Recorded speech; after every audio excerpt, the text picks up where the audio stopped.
Hello, hello. Get my headphones. Hello, everyone. How is everybody? Welcome, welcome. So happy to have you here. Hi, Chelsea. Hello, Christine. Hello, Meg. Hello, Lacey. I know we have several others trickling in. I'm very excited for this conversation. Hi, Christine. I cannot wait. I have been practicing aware parenting for 7 years, really, since I found the work of Marion Rose. And I'm very excited to be able to dive in with her and to share some of these secrets with you all, because it does feel like it's not mainstream common knowledge, some of these practices. And it's so instinctual to react to our children in the same cycle that we were treated by our parents. So it's an honor to have Dr. Marion Rose. And let's see. There she is. Hi. Hello. Hello, hello. Hi. So I found Marion when I found one of my friends. Her name is Liz Wolf. She was one of my clients in Kansas City way back when I was a personal stylist. And she said, if there's one book you read while you're pregnant, it's Tears and Tantrums by Aletha Solder. And I read that book and my entire existence made sense. I cannot tell you how much that resonated with my body. Everything that was given was just really mind blowing. And it shifted me so much that it has truly been one of the fundamental principles of my healing journey as a parent and as a human being, as a person, as a woman and a mother. And then through that, I found your podcast, the Aware Parenting podcast, which I know is shifting into something new, which I'm very excited to receive and be part of with you. And so I would love to just start off, Marion, by having you tell everyone a little bit about yourself and how you became the person you are now. That would probably take 2 hours. Right. Hello, lovely. I'm so delighted to be here with you. And hello, everyone. I can see a few names here: Meg, Christine, Lacey. Hello, everybody. I'm so glad to be here with all of you. So, yeah, well, I always talk about my journey with aware parenting and then the Marion method, which is a form of reparenting and what I call reculturing. That journey really began with my own birth because I was premature and I was in an incubator for 5 weeks. And really, for my whole childhood, I was looking for a way to understand why I seemed to be so different to so many people around me, so many of my friends. I was really scared a lot. I was very quiet. I had a lot of big feelings, and so I really just have been on this journey to understand not only myself but to understand others, and then to understand birth, the effect of birth, what we can do as parents then to support our lovelies, whatever birth they have, whatever they experience in childhood. And so I went on this very long parallel journey, really, which was my own journey of healing, parallel with my own professional journey. And I'm so grateful that in some ways, and I wonder if you find that, because in a way my symptoms or my feelings were so big, it was not like I could go off and just do something else. It's like this was such a strong calling for me. It was like, no, I'm not going to go off and I wanted to be a fashion designer, but that wasn't my path. It was to really discover consciousness, feelings, babies, parenting, all of these things, and to really go on this long journey. So I did a degree in psychology. Yeah. I did a PhD on the mother-infant relationship at Cambridge University. And I'm so grateful for that journey because as a young woman in my early 20s, I was visiting women in hospital who'd just given birth, and I was hearing all about the cycle of interventions way back then. So I learned so much then just by talking to new mothers then as a young woman, learning all of these things. At the same time as my PhD, I trained as a psychotherapist, and really with this speciality in understanding babies, the mother-baby relationship, reparenting, the effect of culture. So that really came in. I read the continuum concept in 1992. And so I Wow. really had this amazing journey for me, I found, because I was at Cambridge University. It's like the bastion of colonization. And yet here is me like understanding about the kind of um, yeah, like indigenous cultures and the differences and what happened to us and what happens that's so different with birth and parenting, and how much that affects us as we grow and as we then become parents ourselves. So it was this long journey, psychotherapy. Then I trained in all kinds of other things, private subconscious mind healing to heal from my own birth terror. I did 10 years of weekly psychotherapy to the point where I then trained in hypnobirthing and calm birth, and went on to have amazing births myself from this terror. And I really like to share that, as you know, I really know what's possible for us to change and transform during pregnancy, but also however the birth goes when we're giving birth, that transformation is possible whatever age our baby, our child, whatever we experienced as babies in utero, during birth and after birth, healing and transformation is possible. So it's this long, long, long journey. Yeah. When I was pregnant, I then came across aware parenting. I was looking for a form of parenting that resonated with everything that I'd done. So, you know, this 14 years of deep diving into pre and perinatal psychology.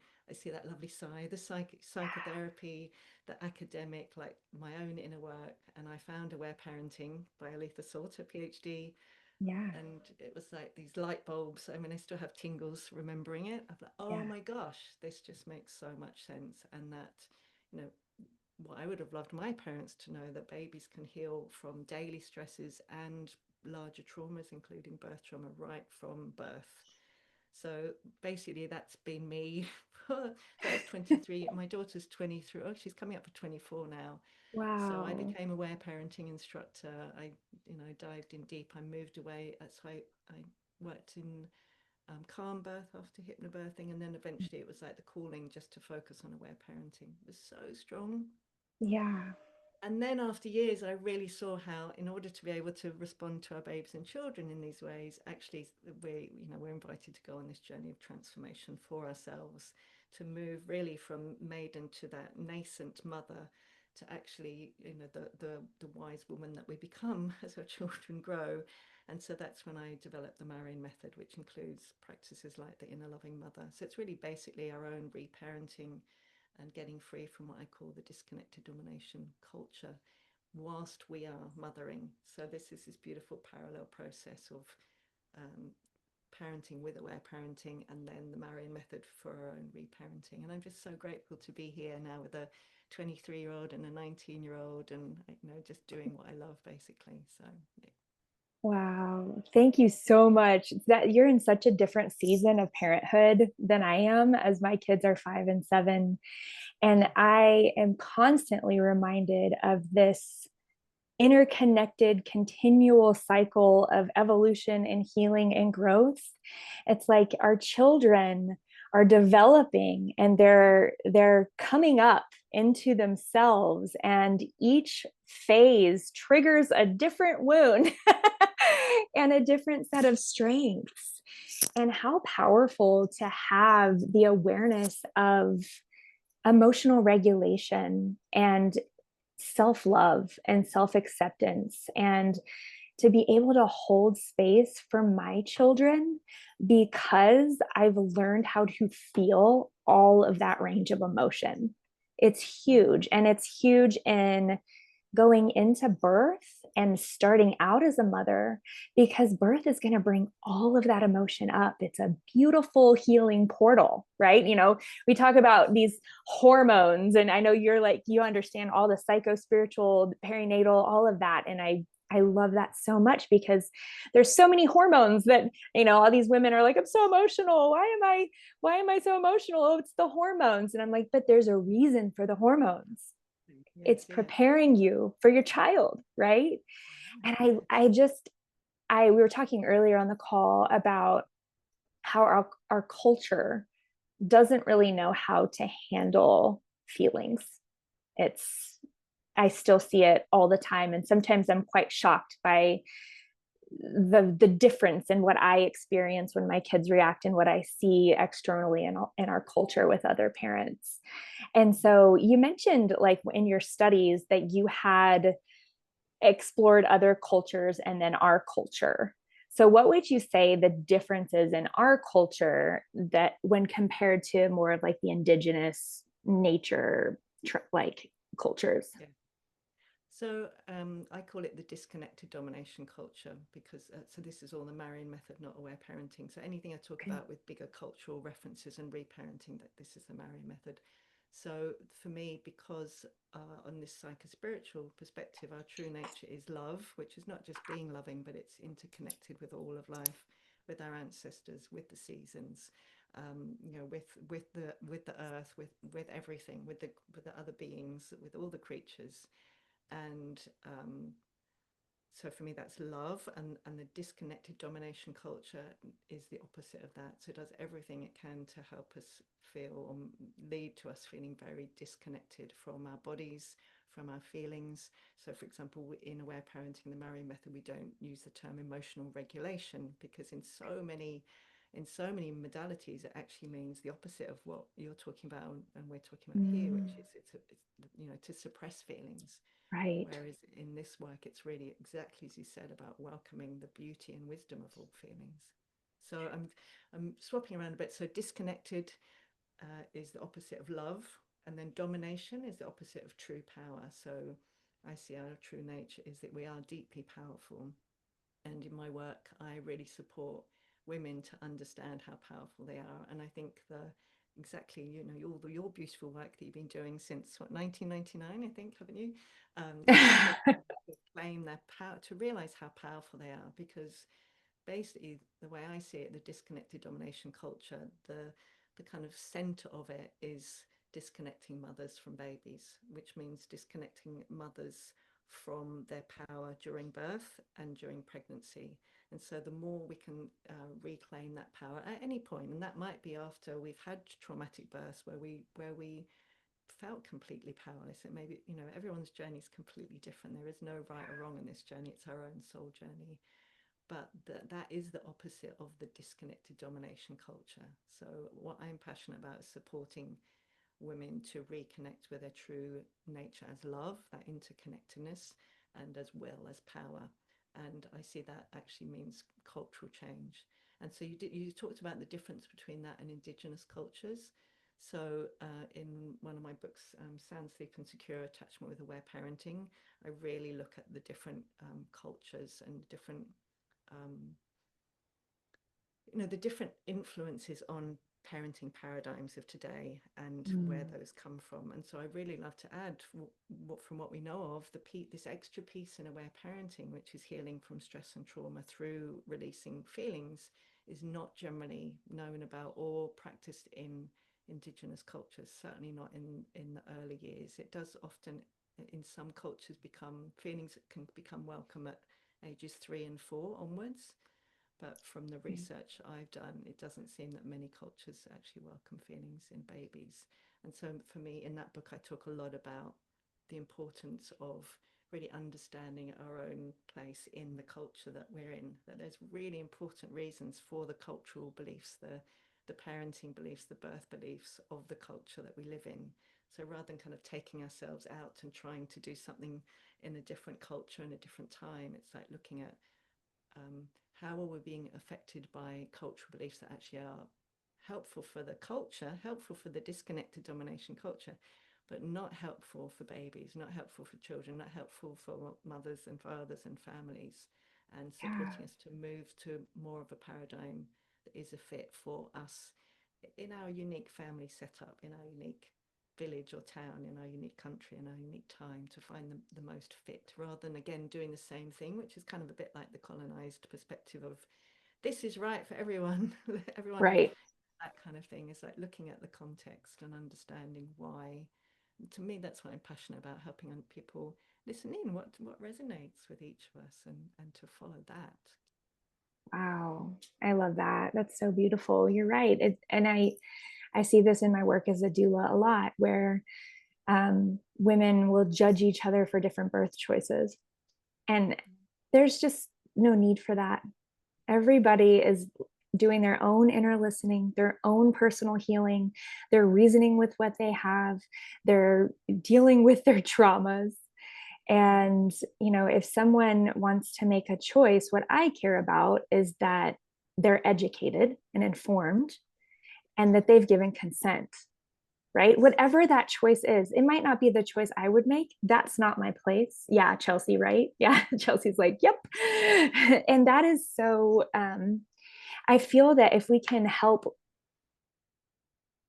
women with reasoning with their options and having the information and having the evidence and the risks and benefits of all of their choices, and also connecting inside, feeling their feelings, reconnecting to their bodies and the truth of their bodies, then that becomes the authority instead of this disconnect, this domination, this kind of patriarchal removal of the divine feminine.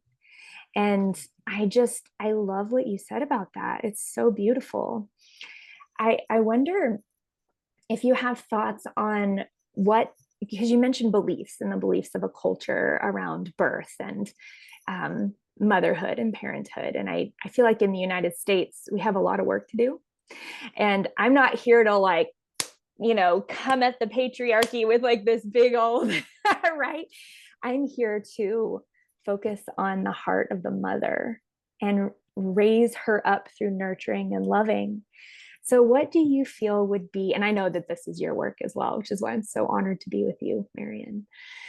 What would you say if you had to think about beliefs that we could focus on in our culture that would raise the new earth? Yeah, well, I think it's really understanding how, as I say, like growing up in the disconnected domination culture, particularly girls, we are taught in all kinds of subtle and not so subtle ways about what birth is, what pregnancy is, what mothering is. And so for me, the more we can understand and support girls and women in whatever stage of their journey they're at, is actually that we are so powerful. We are beyond powerful, because that's the biggest trick that I think the DDC wants us to believe, that we're not powerful, that we need to give our power away to someone else, that we need to other people to make decisions for us. And that is such a big journey, isn't it? I know you've supported so many women through this journey, because we are literally trained in infancy and childhood, in teenage years, in this culture, to not trust our bodies, to not understand our yeses and nos, to feel scared of saying no, to bow to authority, whether or not that's actually true for us and what our body is telling us, all of these things. So, at any point in our journey where we actually realize, I would say that the center point is actually we are incredibly powerful. That really transforms. And whatever level we're doing that might be, oh, maybe, I'm looking for a midwife or a doula, or an obstetrician, or whoever it is, and just listening in. Do I resonate with this person? Do I feel safe with this person? Is this so in the Marion method work, one of the biggest things I like to help women with is just to increasingly feel safe to know the yeses and nos in their bodies. So simple to me. It's like that's the most center point in a way of my work, is like, and in anything, it's like, am I thirsty, or do I want water or a smoothie? um how am I feeling my body? What do I actually need? Do I need to put my feet up? Do I resonate with this person or this person? And we are taught to override that, to be nice, to just doesn't really matter, but it does. It really matters. Like having the people to support us during conception, pregnancy, birth, parenting, and listening to our own resonance with who those people are is so vital. So and that I would say is the connection part. So the power is the will, reclaiming our will and our power. And the love and the connection is actually learning to know, to trust ourselves, to know that we're safe to say no. That's massive for most of us. To know that we're safe to say no, because most of us were not safe to say no growing up in this culture. We got Yeah. shamed, we got punished, we got outcast. Yeah. Massive. So these are all massive things. I imagine you've seen this so many times working with women in Yeah. this portal to reclaim our no's and our yeses. What do we really want? What do we have a no for? To reclaim our power through expressing that during this incredible journey that we get to go on. Yeah, absolutely. And what I'm hearing you say is there's also an element to our voice and our expression of the truth inside and within. And I had an experience recently where I realized I've grown from maiden to mother because there was we live in Northeast Oregon, and I have two boys, like I said, and they love to go to the pump track, which is like this hilly kind of bicycle course that they ride their BMX bikes on, and they do jumps, and they'll go. We're there 20 hours a week, Wow. and it's this beautiful. Yeah, of it. I love for my boys to be outside using their bodies. One of my beautiful friends and mentors, Christine Madar, who's on this call, she talks about in the first 7 years the importance of mastering the body and getting to use our bodies. And so I try to really be forthright with that and create those opportunities. Well, I was riding my bike to meet them at the pump track, and I was coming down this kind of narrow parking lot. And this woman and her like 4 or 5 children at a birthday party were waving me down and screaming at me. And I suddenly just kind of stopped, and I looked over and I said, "What?" And they said, "There's a woman driving really crazy up and down this parking lot. And, there's children everywhere. There's a playground." And um, I was curious, and they were like, "Be careful." So I saw the vehicle down kind of like isolated towards the end of the parking lot, and I rode my bike over, and very slowly, and I kind of approached the vehicle a little bit, just to kind of check it out. I don't know what drove me to do this. This is just kind of my heart led, I guess, thing. Oh, yeah. Well, I hear that calling you had. Yeah, I was just like, well, if she's not being safe, or is this, and I had this kind of, is this woman just overreacting, which is like the not believing the woman, like kind of, I examined that in myself. So I was like, well, let me just find out.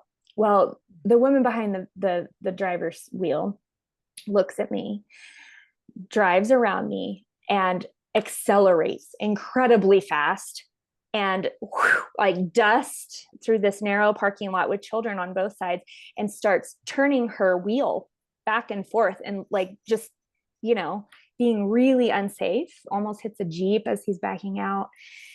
And I said, "I'm calling that in."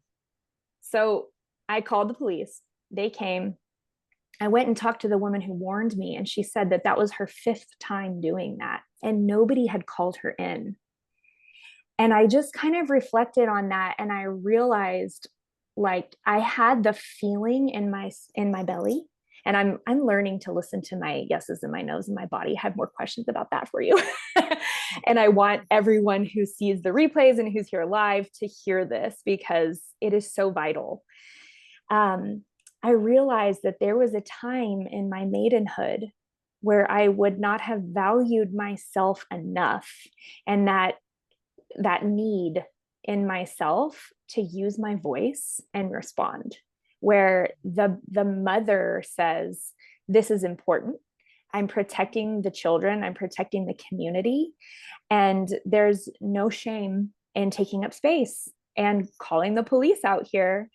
And I realized, oh my gosh, this is such a big jump for me. I'm using my voice. And I think for so many of us, it's the silencing of our voices that is the first kind of suppression of our power.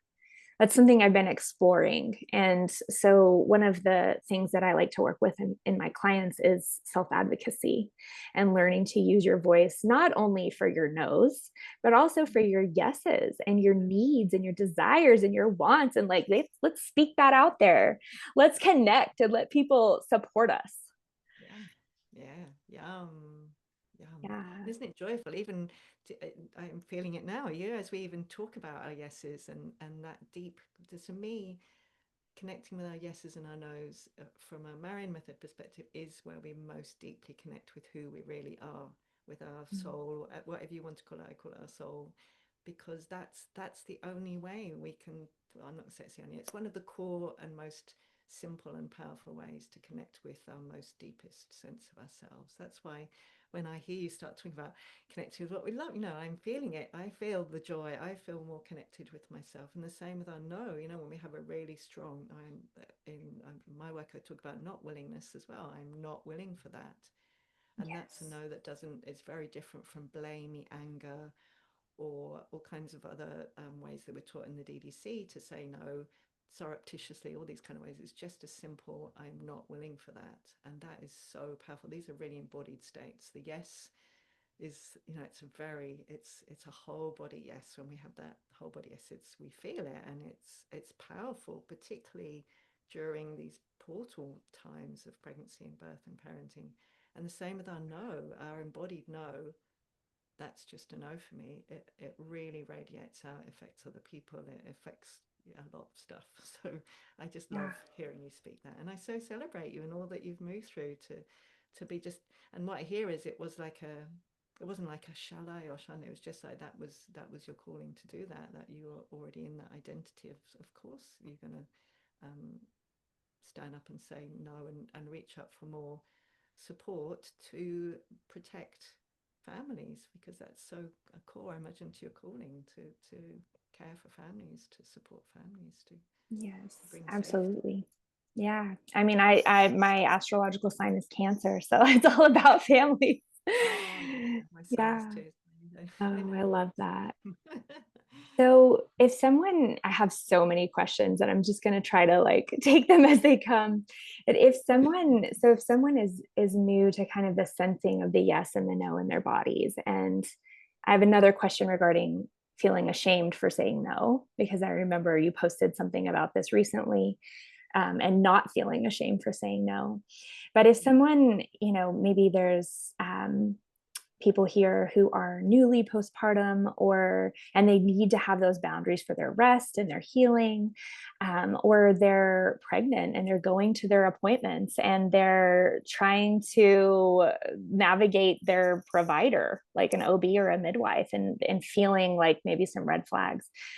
What would you say to someone who's wanting to learn where the yes and the no lives in their body? Yeah, well, usually for most of us, it comes like after quite some while. So then the no will get louder and louder if we're not listening to it and speaking it. Mm. Like when you spoke yours, it just happens. But if we're not speaking it, we'll start feeling generally things like. So these are all will related feelings in the Mary method: irritation, like it's usually like like a turn. Oh, I don't really want to go to that appointment, or Mm. we might start feeling resentful. So these are all qualities of the no. We might start feeling angry. We might have blamey kind of thoughts and feelings.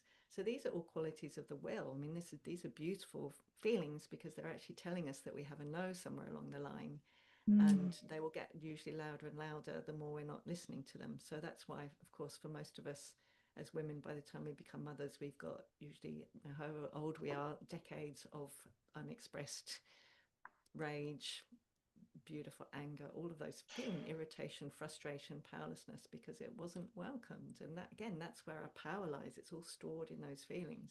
So it's even just starting to listen, or it might even just be like, oh, that kind of thing initially. Often I find it, again, really helpful to practice places where maybe we feel safer. So it might be just, as I say, really simple things like just noticing your yeses and nos around water, food, going to the toilet. These can be really simple things Yeah. because, especially when we're mothers of a baby, for example, like actually listening to it. So that would be more of a yes, that, oh, I'm really thirsty, like listening to that. I need to go to the toilet, not waiting 3 hours. They seem Right. like really simple things, but practicing our yeses in those apparently easier places, and our no's, it might be like with someone that you feel really safe, maybe starting off with a friend. We might even practice going, oh, you know what, I know we arranged to meet up tomorrow, but I'm feeling really tired right now, and I want to let you know I love hanging out with you. I really care about you. I wonder if we could postpone it to another day, or could we have a chat on the phone instead, or something. So it's practicing where we feel safe, and then we get more and more safe to express these in other places. And it's also talking to other people too. So if if we go to an appointment or something, actually coming back and talking to someone again who we feel safe with, so we can kind of, it's often through conversation that that clarity comes of like, yeah, actually that person doesn't resonate with me, or that modality, or whatever it is. It's through talking to people with whom we feel safe that we because we need to feel safe in order to be able to hear our yeses and nos. Wow. That makes It does. I'd never thought of that about it like that, that we need to feel safe in order to hear our yeses and nos. That my childhood is just like, oh, okay. But for Yeah. most of us, we needed to, and that's why, I mean, I don't use these terms, but what's it called, like people pleasing and all those kinds of things. That comes from, it was really important for most of us to override our no's, to say yes when we had a no, to be nice when people were treating us in unenjoyable ways, because it wasn't safe. It wasn't, those were really important for us to do. So I think for me, part of my work, I love loving all of the things that we've done in the past, because it was really important for us to do that. Like for me, I was terrified to say no to anybody about anything. It was really important for me in the childhood I had, the family system I had, to not say no. It wasn't safe. So it's like really understanding so much of what we're doing now was really important. So I have this phrase is like, these feelings are real and they're from the past. That can be really helpful. So if you're like, oh, I have a no here, we feel terrified. Sometimes having that phrase I find really helpful. These feelings are real. This terror is real, and it's from the past, because we're feeling terror about probably saying no to our dad or our mum or our brother or sister, whoever it was, or a teacher. That actually we are in a different position now. We are safe in ways that most of us are safe now, in ways that we weren't as children, to actually say no. So it's a journey, and I think there's nothing like pregnancy and birth and parenting to help us see all the places where we're overriding our no's and our yeses, and gradually, and seeing what happens if we do that. Resentment is the big one. If we're this is really relevant when we have children. They get older, and we or partner or whatever, and we keep overriding that no, we're going to feel really resentful, and they're going to pay for that. So resentment's another kind of big red flag. Hello, where are we overriding our no's? Yes. I had a moment like that with my kids recently where there was this event at the local college, and it's a kids night out. It's a fundraiser, and there's like hundreds of children, and they're playing basketball and soccer and all of these things. And my kids did not want me to leave. And I stayed, and it was 3 hours, and I didn't eat dinner. And I was just like, and they were playing the entire time. And I felt so much resentment because I had so much to do. And I was hungry, and I was tired, and just anxious from, the overwhelm of all of the things that I'm holding right now. And I was so grateful to kind of have the framework of this, because I could see in another world where there was more toxicity or less awareness, that I would have wanted to make them feel badly for me not honoring my no. Right. And so I have a And it's so question. tempting, isn't it? So Oh I know I've yeah. so many times where, and I might have done it in a really subtle way because I was still learning how not to do it, but I would very subtly kind of go, oh, if you hadn't, and oh no, don't say that. It's hard not to. So that's what we're taught to do. Yeah. Blame other people rather than where did I override my no, or where, how could we have all got our needs met there? Those kinds of questions. So yeah, I'm sorry to interrupt you, but I No, think no, that's okay. You're right. And I remember, I think it was an email or an Instagram post you made recently where you had talked about how you hadn't been as responsive to the people in your life because you were going through a lot. And you said something about the guilt or the shame that came up for you around that and how you handled that. Can you describe like when you need to say no or you can't be at someone's beck and call? And I know you said you don't like the quote people please, but I don't really know how to reframe that at this point. yeah, um what when you feel shame or guilt for the no, what then? yeah. So I don't feel shame or guilt for the no anymore. I feel zero Nice. shame. Yeah, I feel zero guilt ever actually, and I feel shame like I often say like once a year for about 10 seconds. So this again is core to the Marion method work, is understanding particularly guilt. Guilt is a cultural construct. It's not an innate feeling that we feel. Babies don't feel guilty. It's a cultural construct. It's usually based on beliefs and thoughts like should, Mm-hmm. have to, got to, must, all of that stuff. So again, and particularly as girls and becoming women, that whole, it's called mother guilt. Again, I don't really enjoy that term because again, I think it becomes and seen as just a thing that is how it is. No, we can absolutely get free from that cultural conditioning. So this is again a way, these are all the ways that the DDC helps us not be the powerful women we are, the powerful mothers we are, because this guilt is so instilled in us as children. So I used to feel more guilt and shame and self-judgment than just about anyone I know, apart from my mum, who I learnt it from. So Sure, I had the sure. guilt sticks and the shame sticks. I was like all the time, guilt, shame, a bit of self-judgment, a bit of shame. So I hardly spoke. You talk about speaking. I hardly spoke at all as a child and a teenager. At university, hardly spoke at all in groups. When I studied my psychotherapy training, hardly said anything. I was literally terrified because I was so full of judgment of myself. Like if I spoke, that there were all these judgmental thoughts. They're thoughts. That's cultural conditioning. So over time, we can learn and it's a process. I mean, some people can, I've worked with a lot of women over a lot of years. Some people can get, and I see the sigh again, some people can get free from this. I've seen it happen in like 6 months. Most of us take longer than that because it's like unpeeling these layers and layers and layers of conditioning, these guilt sticks. But really to understand, it's not of service to say yes to someone if we have a no. And I'm sure you've had experiences. I know for me, when I was starting to do this work, I learned about a lot about this from Nonviolent Communication by Marshall Rosenberg. So Mm-hmm. I really Yeah. recommend anyone who wants to understand guilt to look there. I learned so much there. Um, as I remember, I started to listen more to myself, and I would ask my mum to do things. I'd say, would you be willing to do X, Y, and Z? And she'd go, yeah, yeah, things like this, yeah. And I'm like, oh, Oh, that you. So I started to learn. Okay. So she doesn't want to. She's not willing, but she's overriding that. Well, yeah, she doesn't want to, but she's willing because she's learned to override it. And she's 94 next week. She's wow. next generation. We're probably 2 generations on from you. That's that is it's cemented in there. She's done so Sure. amazingly to get free from so much of that too. So that's what I want to say. Any age, whatever age we are. I'm 57, so I've got rid of just all of that.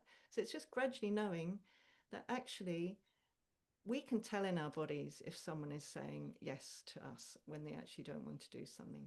We can tell. They'll be like, yeah, yeah, I'd love to meet up with you tomorrow. Yeah, I'd love to. We can tell that is not of service. So it's really starting to realize that actually, even if people might have upset feelings in response to our no, or we don't do something that we said we would. So as you shared, I've gone through this massive dark night of the soul the last 3 months.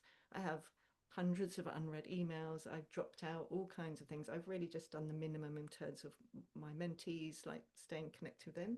Everything else, and making a living, everything else has gone to the wayside. So I'm responding to all of these emails, and because I'm not judging myself, I'm then able to listen to their feelings. So I write to in various forms. You know, I'm sending so much love. If you have any feelings in relation to not hearing back from me, you know, I'm here to listen if you want to share that. I'm so sorry it's, you know, been whatever amount of time. And when I was so full of guilt sticks, I couldn't hear if I'd done something that was painful for someone else, because it was the pain of the guilt and shame was so horrific. How could I? So I just, you know, we're all going to do stuff that's painful for other people. It's just a part of life.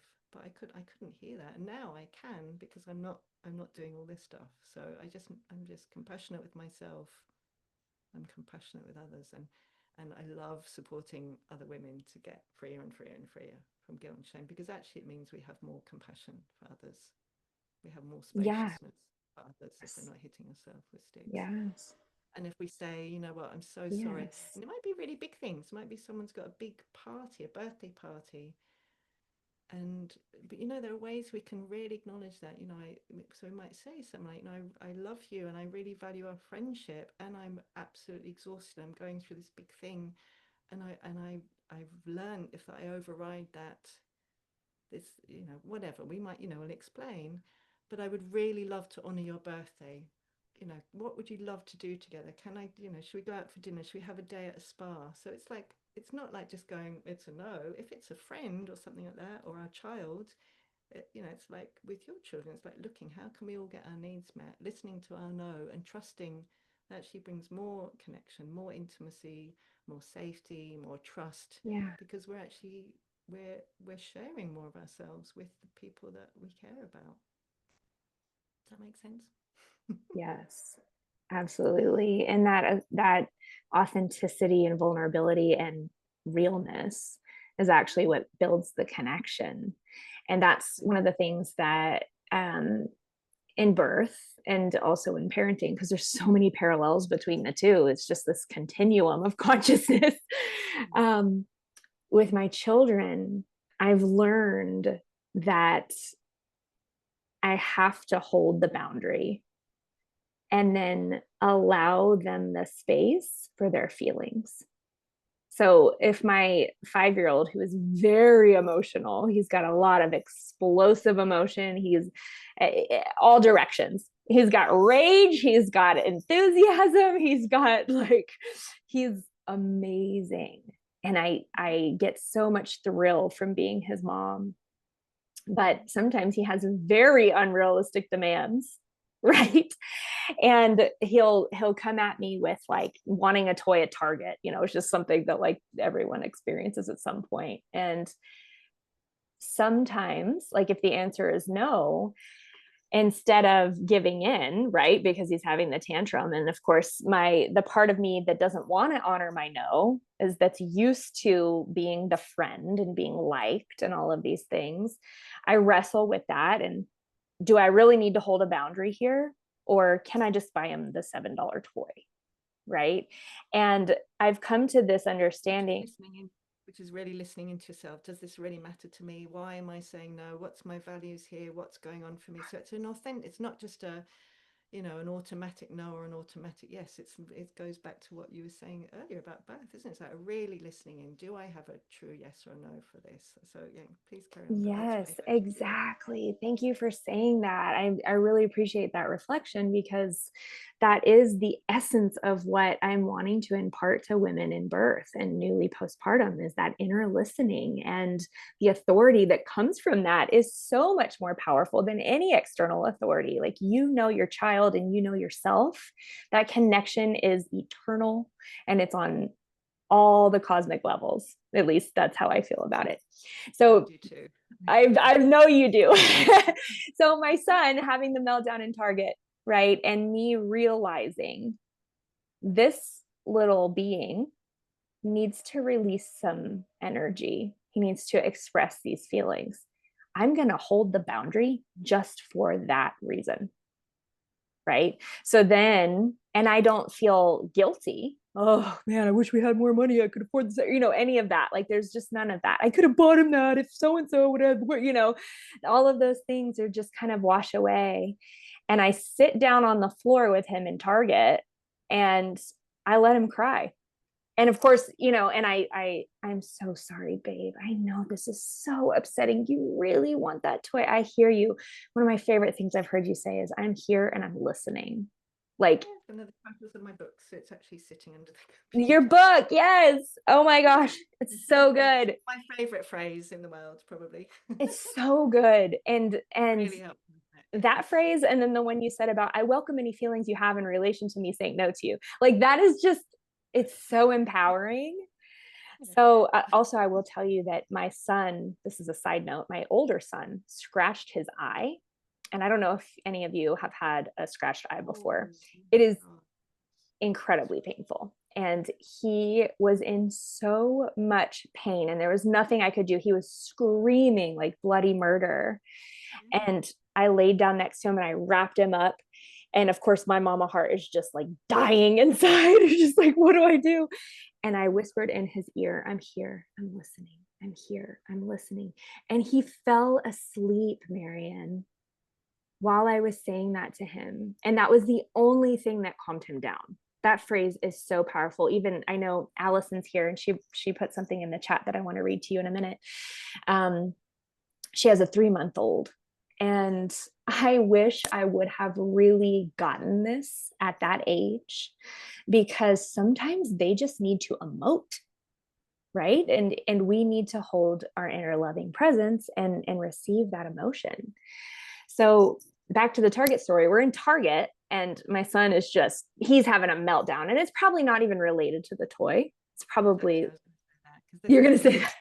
so and this is aware parenting, not the Marion method, but in aware Okay. parenting we have something called the broken cookie, which is children are so wise, and we do that too. We do it all the time. Like like maybe you have a partner and that we've had a really rough day and all these terrible things have happened, and then they say one thing, and then we just we have all these big feelings. Children will when they've got all these feelings from all these things, and then one tiny thing happens, like you say no to the $7 thing, which it probably didn't really love. It's different if he was like, oh, this is my favorite, I've been waiting for it for months. That's different. But it's like they will unwittingly use that as a pretext to release all the other feelings. So that's their innate wisdom, exactly as you've explained so beautifully, to heal from stress and trauma through Yes. releasing all those feelings. And disappointment, I did a big dive into the feeling of disappointment about 7 years ago, because again, I think we think, about so this is very relevant. A child having a desire, I want that toy, that's their yes. And when we say no to that, and then we just go, oh, it doesn't matter, it's just a toy. So some of those feelings can be actually about the disappointment of not having this thing that we want. And in our culture, in the DDC, it's really belittled.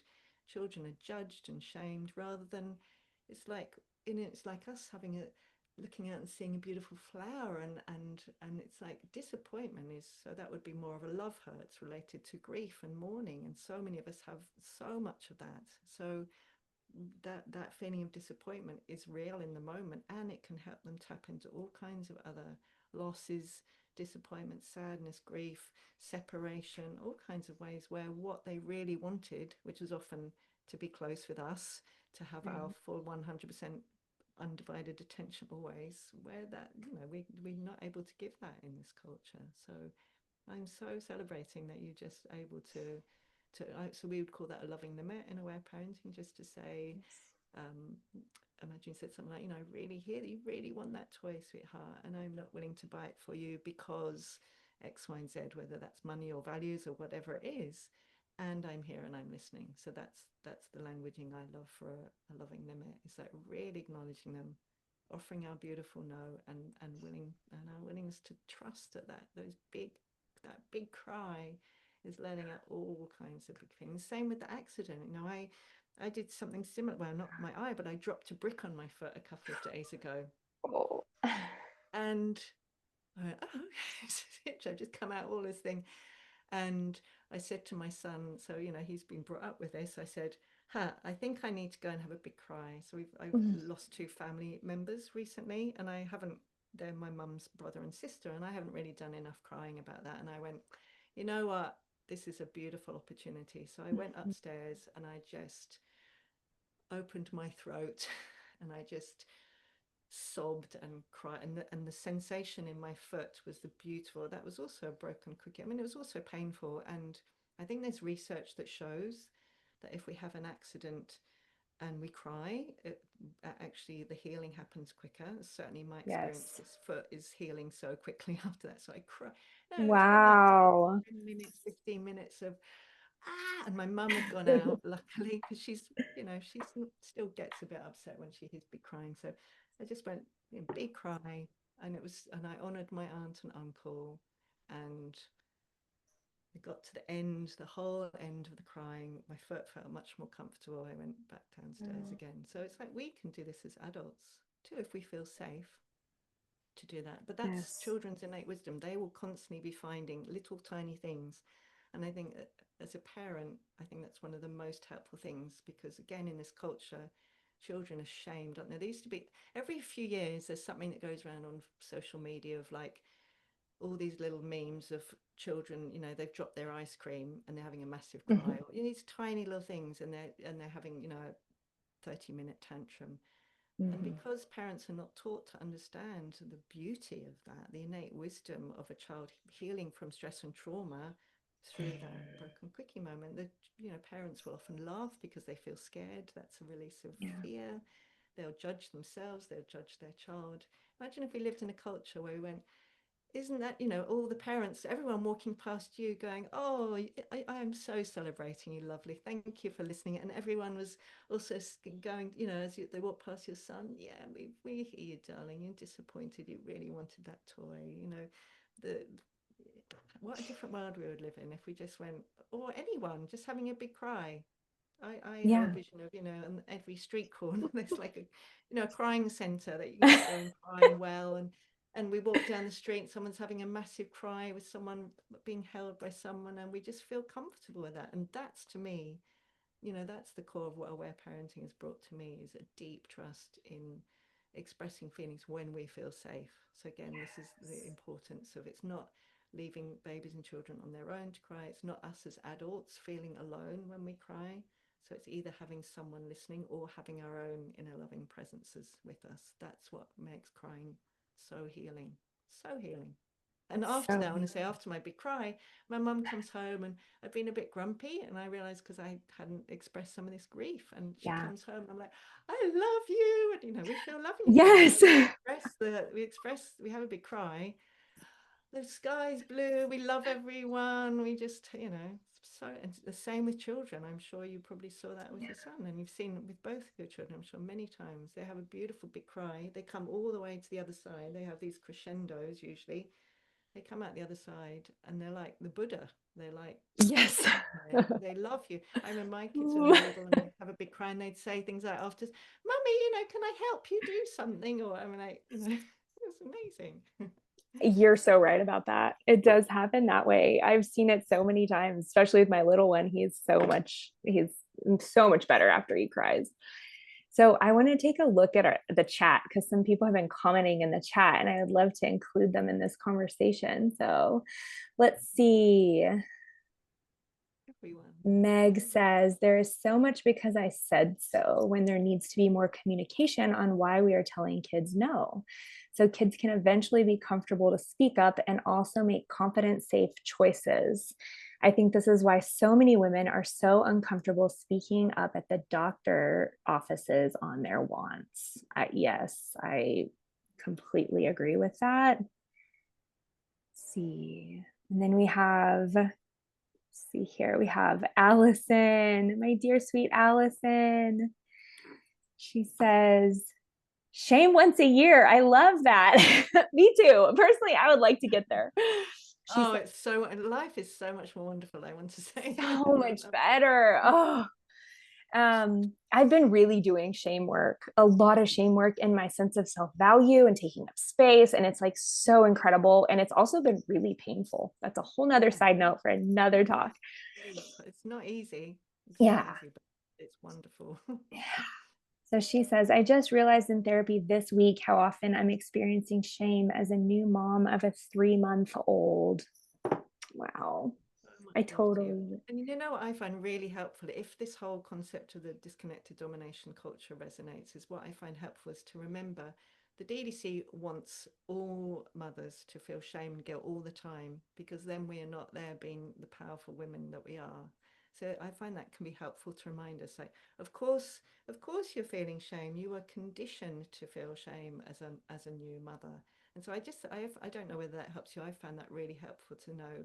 Of course we are. Until we get free from it, the culture doesn't want us to be free from shame and guilt, because it it takes up a lot of space, doesn't it? Well, it did for me anyway. It took up so shame and guilt took up so much space. I didn't have much space for speaking or Yeah. following my callings or doing what I was here to do or being present with other people. I couldn't. So Yeah, and it serves the powers that be, or whatever you want to call it, in the culture, for us to do what they want us to do and just comply and fit in and be afraid of not being loved or liked and all of those things. we buy a whole lot more stuff that way as well, which is Yeah, fill in the which void with yeah, dopamine. Yeah, yeah. Allison, I relate to that, sister. I had a lot of shame. And I still harvest some of that because I got really confused and I wound up sleep training my child, and it was the worst thing I've ever done. And I still feel that.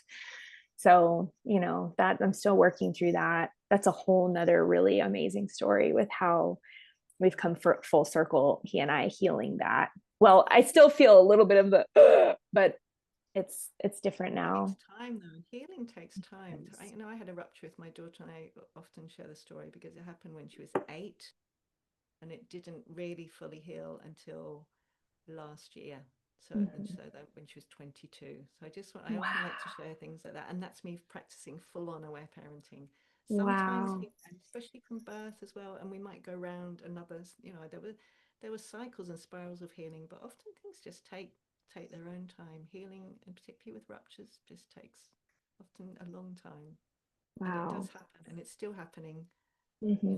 Every bit that you've done has been moving towards the Yeah, complete. So like a spiral like this. whichever way you want to say it, It suppose. is. It's a portal. It's non-linear. Yeah.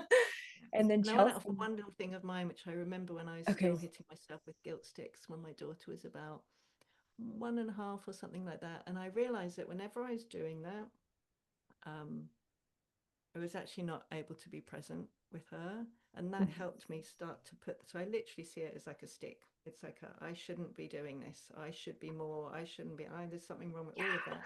I Yes. started to go, I have the power when I have that thought to start going, I'm actually not willing to do that to myself anymore, because I know it doesn't help her. It actually means I'm less present with her. It doesn't help anyone. It only helps the DDC. Shame and guilt really only help the DDC. We can mourn that we've done things that we wish we hadn't as parents. We're all going to have that. I have many, many things that I mourn.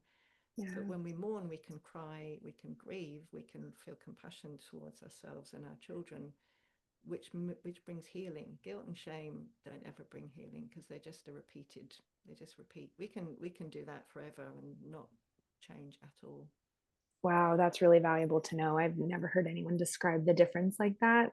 I'm gonna be contemplating that like for a while.